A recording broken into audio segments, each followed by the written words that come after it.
Hello mga kalukban, magandang araw po sa inyong lahat. So meron tayo ngayon dito gagawin isang washing machine at with dryer po siya mga kalukban. So bago po tayo magsimula, pasalamat lang muna po tayo sa ating Panginoon sa pagkataon na pinagkaloob sa atin, lalo na sa ating mga kalaban mga kalukban. So ito po mga kalukban, ang problema nito yung dryer ayaw daw po gumana. So ngayon titingnan natin kung anong problema nito. So ngayon testing muna natin mga kalukban. So nakasaksak na po siya. So ngayon ipapaikot natin yung timer. So wala po siyang ugong yung motor. Bubuksan natin kung anong problema po nito mga kalukban. So yan, nakauna po yung timer niya, pero wala po siyang ugong yung motor. Wala kang marinig na ugong tsaka vibrate, wala po siya. So buksan natin mga kalukban. Mga kalukban, nabuksan na po natin yung washing. So ito po yung motor ng dryer, ito naman po yung motor ng washing. So magkabukod po sila. Hindi po sila magkasama mga kalukban. So ngayon testing natin kung bakit ayaw siyang umikot kahit ugong wala po siya mga kalukban. Ngayon subukan natin ito ay titester natin tong motor na ito mga kalukban kung meron siyang resistance na makuha. Ang unahin po natin dito mga kalukban, testing itong motor muna mga kalukban. So ito hindi na po natin kailangan i-testing yung cord kasi naikot naman po yung washing. Ang problema lang niya yung dryer. So ngayon tester natin mga kalukban.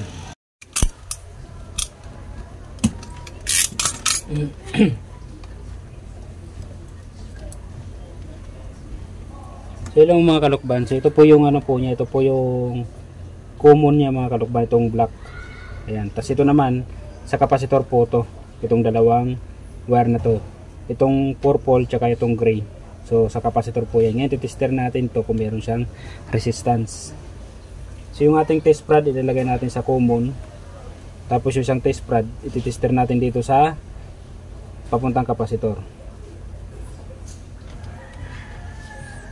So mga kalukban, wala siyang resistance. Wala. Ayan, wala siyang resistance na nare-reading. So open po siya. So yung kabila naman po mga kalukban, itong kabilang papuntang kapasitor, so meron siya. So confirm mga kalukban, ang problema nito ay motor. Yung kabila papuntang motor, wala siyang palo. So ibig sabihin open po siya, may problema yung motor po niya mga kalukban. Siya ayaw gumana po mga kalukban na dryer na to kasi motor po ang problema mga kalukban. So yun, hanggang dito muna po ang ating video mga kalukban.